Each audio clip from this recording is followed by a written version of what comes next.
Hello everyone, good evening to everybody. Combined study point YouTube channel पर मैं रवि जांगड़ा स्वागत करता हूं आप सभी का। स्वागत है आपका आज के हमारे यूट्यूब सेशन में।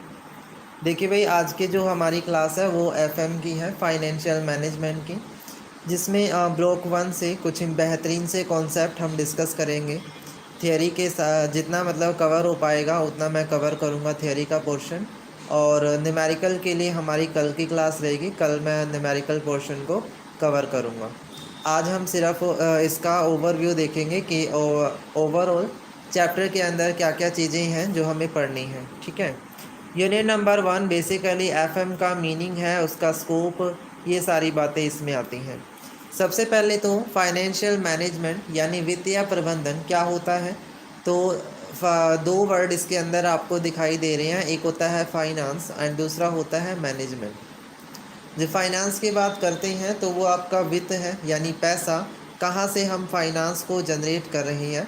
और मैनेजमेंट का मतलब होता है कि उसको यूटिलाइज़ कहाँ किया, यानी आपने फंड को ले लिया, एक्वायर कर लिया है ना, पैसा हमने लिया और उसके बाद उसको यहाँ आवंटन उसका कहाँ पर किया, यूटिलाइजेशन कहाँ पर करा, तो उसे हम मैनेजमेंट बोलते हैं।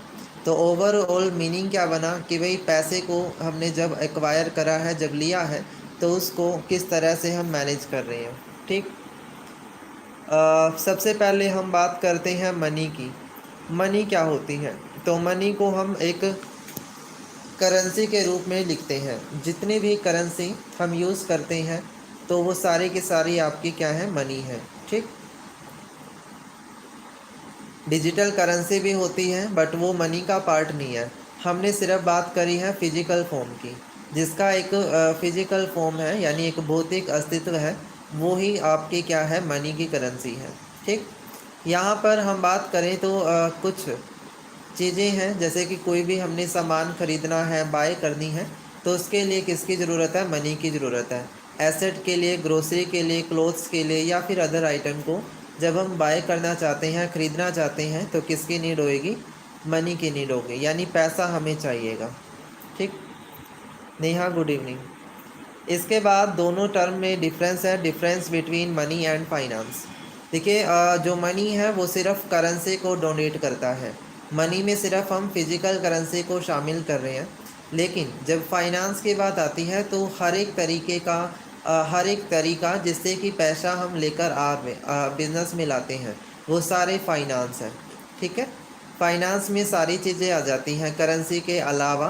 जो भी हमने मेथड अडोप्ट किया है जिससे कि पैसा हमें मिल पाए, वो सभी के सभी किस में आएंगे, फाइनेंस में। तो फाइनेंस जो है एक वाइडर कॉन्सेप्ट है इन कंपैरिजन ऑफ मनी, है ना। मनी के मुकाबले, पैसे के मुकाबले फाइनेंस को हम एक बड़ा कॉन्सेप्ट मानकर चलते हैं। ठीक। There is the base. यहाँ पर 3 तरह के बेस हैं जो कि फाइनेंशियल मैनेजमेंट को बता रहे हैं। ठीक। यानी कि इसका थोड़ा सा हिस्टोरिकल बैकग्राउंड है कि किस तरह से वित्तीय प्रबंधन का विकास हुआ है, उसकी ग्रोथ कैसे हुई है, तो वो चीज़ है। नंबर 1 है ट्रेडिशनल फेज़, फिर है ट्रांजिशनल और देन उसके बाद मॉडर्न। सबसे पहले ट्रेडिशनल फेज़ की बात करें तो यहाँ पर 1940 तक पारंपरिक है ये। ठीक है। तो इसमें क्या होता है, फंड को वे एंड मीन से प्रोक्योर किया जाता है। जो ट्रेडिशनल फेज़ है इसमें सिर्फ क्या है, फाइनेंस को एक्वायर करने का ही कॉन्सेप्ट है कि हम अगर पैसा ले लेते हैं, पैसे को अरेंज कर लेते हैं, तो हम उसको यूटिलाइज अच्छे से कर सकते हैं। ठीक। इसमें सिर्फ यही बात बोली गई है। ट्रांजिशनल फेज बोलता है कि हमें प्रॉब्लम पर फोकस करने की ज़रूरत है, यानी कि जब हम फाइनेंस लेकर आए हैं तो उस फाइनेंस के लिए पहले हमें प्लानिंग करनी पड़ेगी कि उस पैसे को कहाँ पर लगाएं, उसका नियोजन करना पड़ेगा, एनालाइज करना पड़ेगा, विश्लेषण करना होगा कि भाई वो पैसा हम जहाँ लगा रहे हैं वो सही तरीका है या नहीं। ठीक। तो इसमें ट्रांजिशनल फेज़ में हमने डिसीजन को भी इम्पोर्टेंस दी है। ठीक है। पहले वाले में क्या है, सिर्फ पैसे को लेकर आना, पैसे को लेकर आना, फाइनेंस को हमने बिजनेस में हम लाए हैं, तो वो ट्रेडिशनल फेज़ है। लेकिन जब उस पैसे को डिसीजन से हम यूटिलाइज के बारे में सोच रहे हैं तो वो ट्रांजिशनल फेज़ है। ठीक। थर्ड फेज़ आपका एट प्रेजेंट है, जिसमें हम क्या बात करते हैं, फोकस करते हैं शेयर होल्डर वेल्थ पर। इसमें ये बात आती है कि भाई हम फाइनेंस को इस तरह से लगाएंगे जिससे हमारे शेयर होल्डर को मैक्सिमम वेल्थ मिल पाए, यानी ज़्यादा से ज़्यादा डिविडेंड हम उसे दे पाएँ। वेल्थ का मतलब यहाँ डिविडेंड से है। जो अंशधारी हैं, जो शेयर होल्डर हैं, उसको हम कितना लाभांश दे सकते हैं, कितना डिविडेंड दे सकते हैं, उसके ऊपर ये बात करता है। नेक्स्ट है नेचर। क्या नेचर है? तो सबसे पहले कुछ एलिमेंट है। प्लानिंग, मैंने बताया था प्लानिंग क्या होता है, नियोजन करना। एलोकेशन ऑफ रिसोर्स, यानी रिसोर्स को बांटना। मैनेजिंग रिसोर्सेज, यानी उसका प्रबंध करना, देखना कि कोई भी रिसोर्स हमारा वेस्ट ना हो। और फोर्थ है कंट्रोल, यानी अफेक्टिव यूटिलाइजेशन, सबसे ज़्यादा कुशलतम प्रयोग। ठीक, यहाँ अलग अलग डेफिनेशन दे रखी है। चलिए, उसके बाद जब हम फाइनेंशियल मैनेजमेंट करते हैं, यानी वित्तीय प्रबंधन करते हैं, तो 3 तरह के डिसीजन लेते हैं। कौन कौन से डिसीजन लेते हैं? Investment, financing, dividend. इन्वेस्टमेंट यानी विनिवेश, फाइनेंसिंग वित्तीय, और डिविडेंड यानी लाभांश। ठीक है, इन तीनों निर्णय को हम लेते हैं। तो यहाँ पर देखेंगे क्या क्या चीज़ें हैं। सबसे पहले है इन्वेस्टमेंट। भाई जब आप एफएम कर रहे हैं, वित्तीय प्रबंधन कर रहे हैं, तो हमें पैसा इन्वेस्ट भी करना पड़ेगा, है ना कहीं एसेट भी खरीदने पड़ेंगे, तभी तो हम पैसा लेकर आए हैं। इन्वेस्टमेंट का मतलब है हम किस एसेट में ज़्यादा इन्वेस्ट करेंगे, पैसा हमारा कहाँ पर ज़्यादा लगेगा, लॉन्ग टर्म एसेट पर लगेगा या शॉर्ट टर्म एसेट पर लगेगा। इस बात को डिसाइड करना इन्वेस्टमेंट डिसीजन में आ जाता है कि हमारा जो फाइनेंस है, हम जो पैसा लेकर आए हैं उसको लॉन्ग टर्म एसेट में लगाएंगे या शॉर्ट टर्म में लगाएंगे। दीर्घकालीन संपत्तियां या फिर अल्पकालीन संपत्तियां, किस में हम अपना विनिवेश करना चाहते हैं, वो यहाँ पर देखा जाएगा। क्लियर? फिर उसके बाद फाइनेंसिंग डिसीजन आता है। फाइनेंसिंग डिसीजन होता है सोर्स ऑफ फंड का, यानी हम हमारे पास इतने सारे सोर्सेज हैं, इतने सारे स्रोत हैं जिसके ज़रिए हम पैसा लेकर आते हैं, है ना। बहुत सारे सोर्स ऑफ फंड है हमारे पास। तो यहाँ पर ये डिसीजन लेना होता है कि हम कौन से सोर्स की तरफ जाएंगे, यानी हमने डेब्ट कैपिटल ज़्यादा अक्वायर करनी है या इक्विटी कैपिटल को ज़्यादा लेना है, तो उस डिसीजन को यहाँ पर लिया जाता है। ठीक है, कि हम अपने फर्म को डेब्ट मिक्स बनाना चाहते हैं या फिर इक्विटी एलिमेंट को ऐड करना चाहते हैं, ये चीज़ आ जाएगी। और डिविडेंड डिसीजन होता है रिलेटेड टू डिविडेंड पॉलिसी, यानी हमारा जो शेयर होल्डर है उनको कितने रेट पर डिविडेंड देंगे, और डिविडेंड देने का तरीका क्या रहेगा। फिक्स डिविडेंड होगा, है ना, स्थिर होगा, या फिर अर्निंग पर डिपेंड होगा, भाई हमारी अर्निंग कितनी है उसके अकॉर्डिंग देंगे। तो इस तरह से वो चीज़ें यहाँ पर आ जाती हैं। बाकी फुली डिटेल में आपको पढ़ने को मिलेगा, मैं बताऊँगा कैसे होता है। चलिए, देन है public finance and private finance. देखिए, जब हम बात करते हैं गवर्नमेंट की, गवर्नमेंट रिलेटेड जितने भी इंस्टीट्यूशंस हैं, सरकारी जितनी भी वित्तीय संस्थाएं हैं, वो जब फाइनेंशियल हेल्प करती हैं तो वो सारे पब्लिक फाइनेंस में आ जाते हैं। ठीक है, और प्राइवेट फाइनेंस में आपके जितनी भी प्राइवेट कंपनियां हैं, प्राइवेट इंस्टीट्यूशंस हैं, बैंक है ना, जितनी भी फाइनेंशियल इंस्टीट्यूट हैं जो पैसा देने का काम कर रही हैं, तो वो प्राइवेट फाइनेंस में आ जाएगा। ठीक,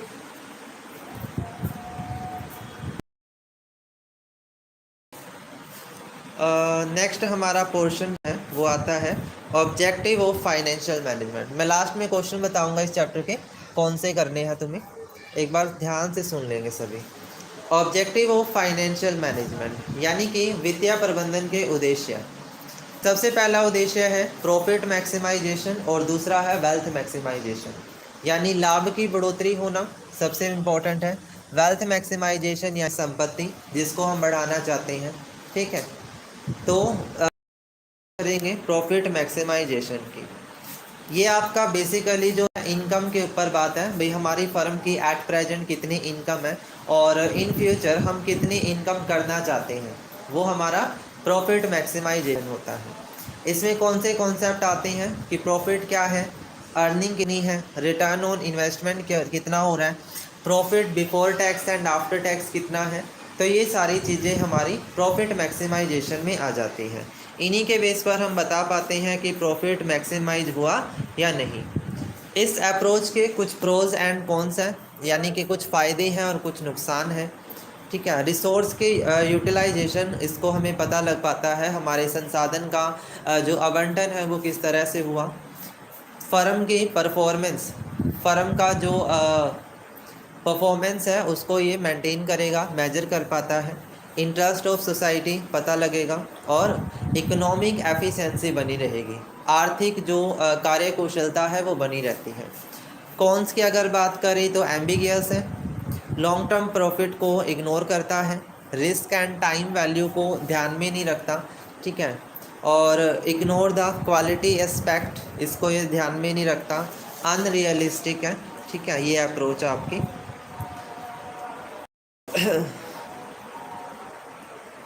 ठीक है भाई, आई बात समझ में?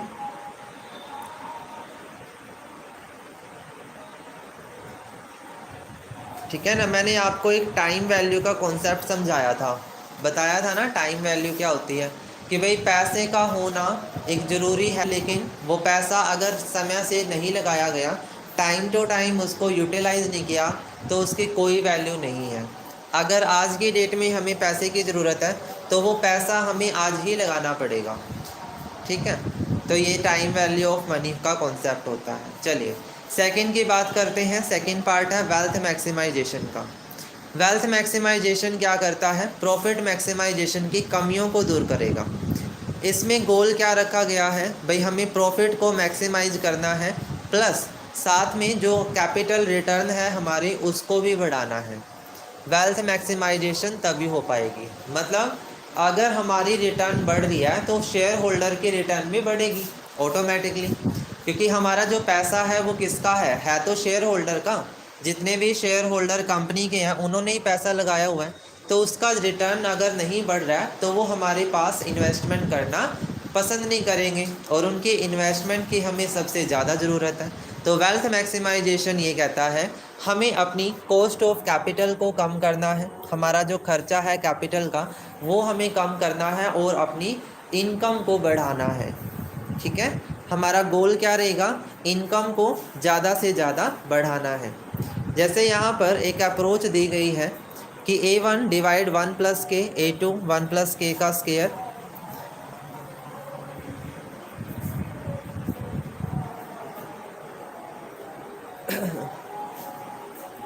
AN divide by 1+kn minus C। ठीक है, पर्सनली मैसेज कर लेना भाई जिसको कोर्स के बारे में पूछना है। Stream of the cash flow, ये जो ए आपका है वो क्या दिखाता है? कैश फ्लो को बताता है भाई इतनी कॉस्ट ऑफ कैपिटल होने पर हमें कितना अमाउंट मिला है, कैश का इनफ्लो कितना है। डब्ल्यू है प्रेजेंट वर्थ, के का मतलब है risk and timing discount rate, और सी का मतलब है इनिशियल आउटले। ठीक है, ये चीज़ है। चलिए अब हमारे पास है रिस्क एंड रिटर्न। अब यहाँ पर दो फैक्टर आते हैं, एक होता है रिस्क और एक होता है रिटर्न। रिस्क का मतलब क्या होता है? रिस्क से आप क्या समझते हैं? जितना हमारा बिजनेस हम बढ़ाना चाहते हैं, फाइनेंशियली अपने आप को स्ट्रॉन्ग करना चाहते हैं, उतना ही रिस्क हमें उठाना पड़ता है, राइट। और रिस्क कहाँ पर होता है? कोई बता सकता है कि कौन सी कैपिटल में रिस्क ज़्यादा है? डेब्ट वाली कैपिटल में ज़्यादा रिस्क है या इक्विटी कैपिटल में ज़्यादा रिस्क है? कोई बताएगा?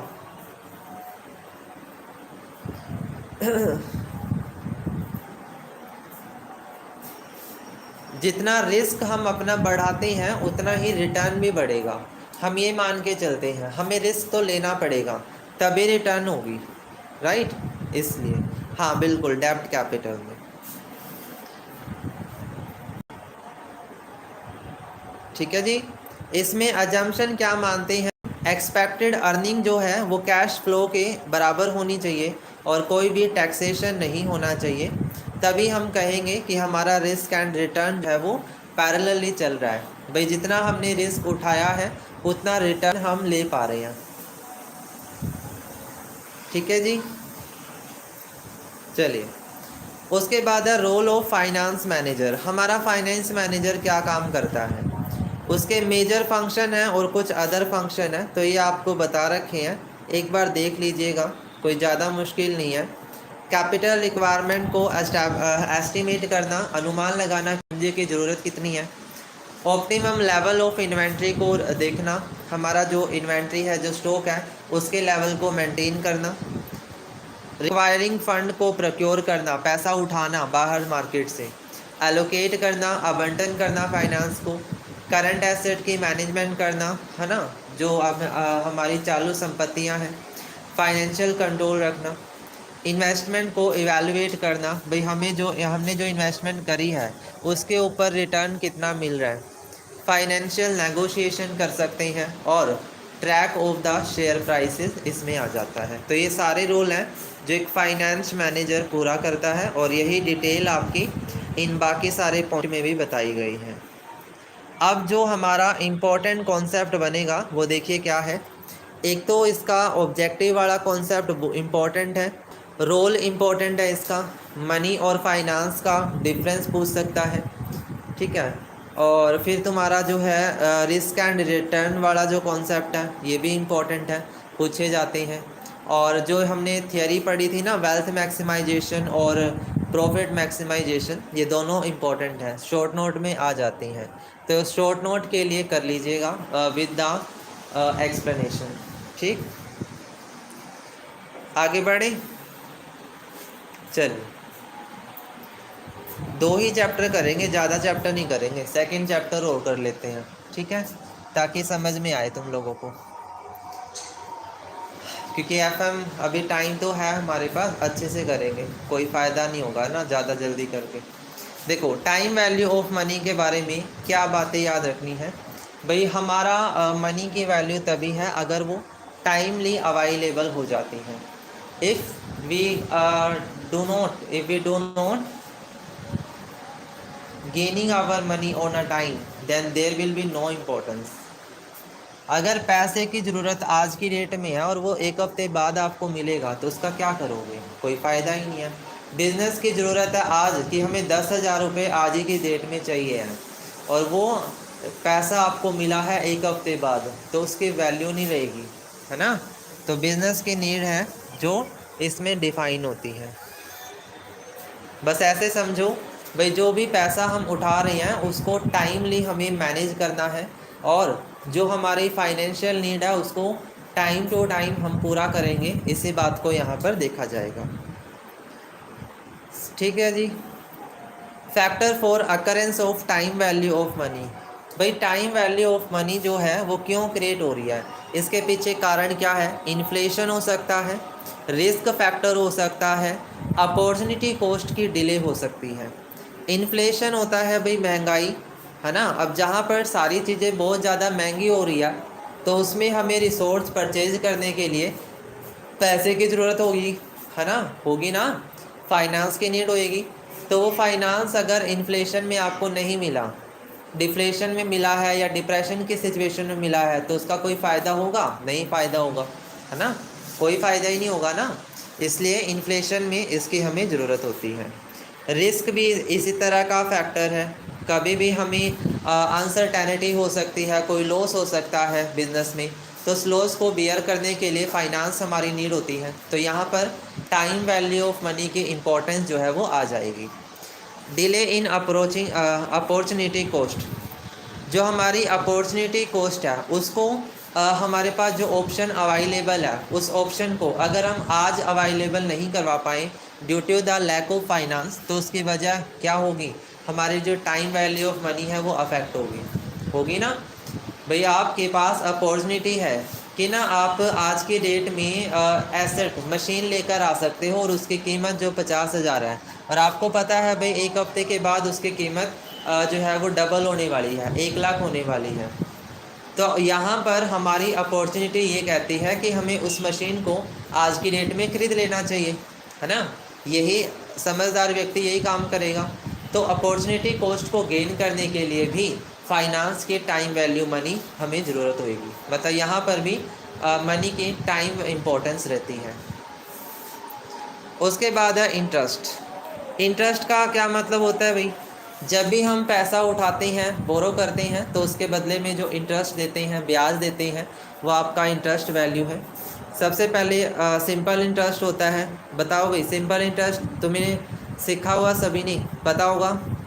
कोई ऐसा तो नहीं है जिसको सिंपल इंटरेस्ट ना पता हो? कोई है ऐसा जिसको नहीं पता? बताओ। Principal into rate into time, ये आपका सिंपल इंटरेस्ट है।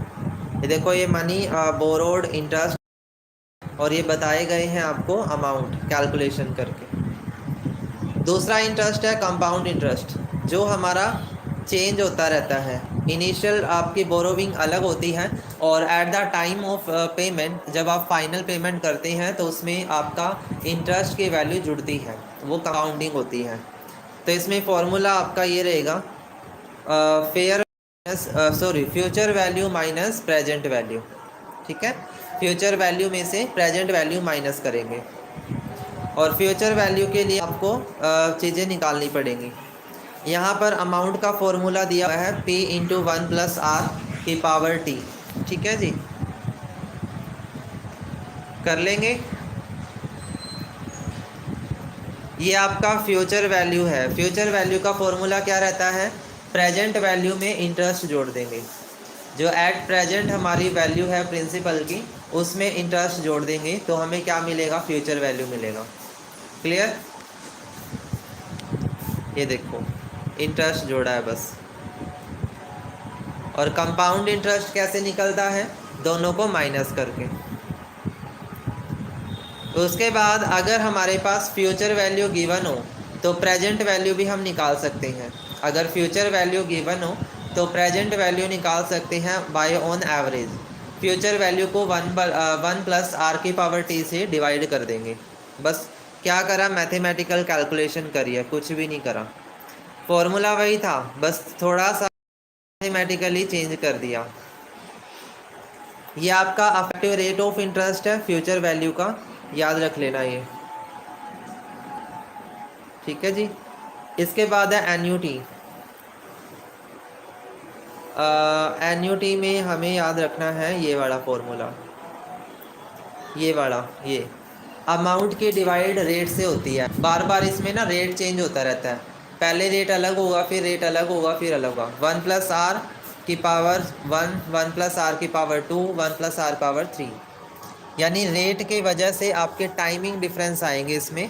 तो ये हमारा एन्युटी का पार्ट हो जाता है। ठीक है, बाकी जो शुरुआत वाली है ना वो ज़्यादा इम्पोर्टेंट है। एन्युटी का क्वेश्चन कम आता है, न्यूमेरिकल में कम पूछा जाएगा। परपेचुइटी की बात करें तो अमाउंट को R से डिवाइड कर देंगे। मेन जो फोकस है वो आपका शुरुआत वाली चीज़ों पे रहना चाहिए, जो इंटरेस्ट वाला पार्ट है। और जो फ्यूचर वैल्यू और प्रेजेंट वैल्यू का कॉन्सेप्ट है, ये आपका थियरी के लिए भी इम्पोर्टेंट है। पेपर में कई बार ऐसे क्वेश्चन आता है कि फ्यूचर वैल्यू और प्रेजेंट वैल्यू को डिफाइन करो with the help of example, तो इसलिए इसकी भी प्रैक्टिस होनी चाहिए। टाइम वैल्यू ऑफ मनी पूछा जा सकता है, फ्यूचर वैल्यू और प्रेजेंट वैल्यू का डिफरेंस पूछ सकता है विद एग्जांपल। इंटरेस्ट के बारे में थोड़ा पूछ सकता है, एन्युटी और इंटरेस्ट का थोड़ा रिलेशन पता होना चाहिए। That's it. बाकी इसमें से न्यूमेरिकल भी आने के चांस हैं। टाइम वैल्यू ऑफ मनी से न्यूमेरिक भी पूछा जा सकता है। तो ये हमारे प्रैक्टिस क्वेश्चन है जो आप लोगों ने कर लेने हैं कल तक। मैं आपको कल तक का टाइम दे रहा हूँ, इसमें जो एग्ज़ाम्पल दिए हुए हैं ना ये वाले, ये कर लीजिएगा। कल की क्लास में फिर हम आगे पढ़ लेंगे, या फिर आगे कर ही लेते हैं। बताओ करें क्या? थर्ड चैप्टर भी। बाकी ये वैसे तो करवाया हुआ ही चैप्टर है, कोई ख़ास इसमें है नहीं, कुछ चीज़ें हैं जो थोड़ी सी अलग हैं। चलो कोई बात नहीं, कल ही कर लेंगे इसको। आज आप इसको इसके न्यूमेरिक कर लो, ये काफ़ी रहेगा इतना। ठीक है, चलिए पहले 2 चैप्टर आई थिंक आप कवर कर लीजिए, क्योंकि फिर दूसरे सब्जेक्ट भी कर रहे होंगे कई बच्चे, तो इतना काफ़ी है। बाकी मेरा मोटो सिर्फ ये है कि भाई जब एग्ज़ाम आए तो ज़्यादा प्रेशर ना रहे, पहले से ही हम तैयार हो जाए। ठीक है, इसके लिए ज़रूरी है। चलिए, तो क्लास को एंड करता हूँ। आप पूरा का पूरा जो टॉपिक है वो कवर कर लीजिएगा, ये इम्पोर्टेंट रहेगा आपके लिए। ठीक है, एंड क्लास के बारे में कमेंट सेक्शन में रिव्यू दीजिएगा अबाउट द क्लास कैसी लगी। कल फिर आपसे मुलाकात करूँगा नई क्लास के साथ। चलिए, थैंक यू सो मच।